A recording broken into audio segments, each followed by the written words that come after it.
njia gani bora mtu atumie ili aweze kujitunza kiakili? Okay, kuna njia mbalimbali ambazo watu wanaweza kutumia kutunza afya yao ya akili. Na nyingine mnaweza mkawa mnazitumia tayari. Kupata usingizi wa kutosha ni muhimu, lakini kula chakula kizuri, mpate lishe bora ni muhimu kwa ajili ya afya ya mwili, lakini pia afya ya akili. Kuchangamana na watu, kwa kutenga muda kuweza kukaa na familia au marafiki, hiyo inasaidia sana afya yako ya akili.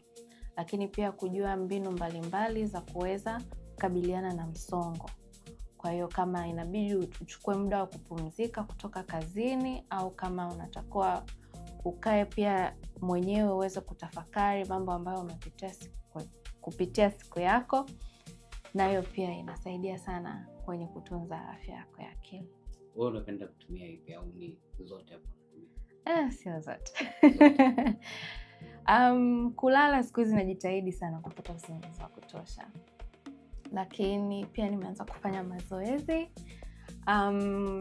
Chakula, kupata lishe bora pia najitahidi. Kuna siku za KFC nini, lakini kupata chakula kizuri pia napambana kufikia hapo.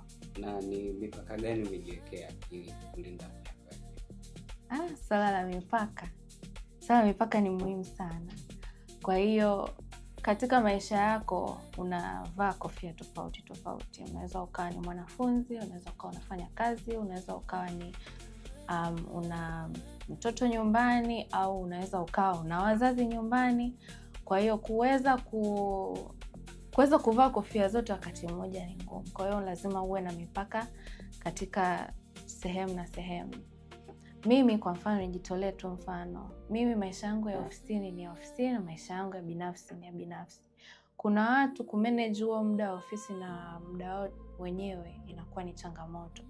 Kwa hiyo ukiweza wewe mwenyewe kujitengenezea kwamba kuanzia muda fulani mpaka muda fulani ni muda wa kazi, kuanzia muda fulani mpaka muda fulani niko nyumbani, kuanzia muda fulani mpaka muda fulani labda nakuwa na marafiki. Kwa kupanga muda wako ni vizuri, lakini pia kuweza kutambua kwamba maisha yangu ya ofisini na ya nyumbani yanatakiwa yasiingiliane, au hata yakiingiliana kuwe na mfumo ambao tayari umeuweka ili uingiliano wenyewe usije ukaleta changamoto. Okay. Na swali lingine ni kwamba watu wakisikia neno kujitunza wanafikiria ni kitu cha wasichana tu. Yeah, is that perception correct? Hapana. Sio kweli kabisa. Watu wengi wakisikia kujitunza wanajua wataenda kufanya manicure, wanaenda kutengeneza kucha, msijui ameenda kusuka,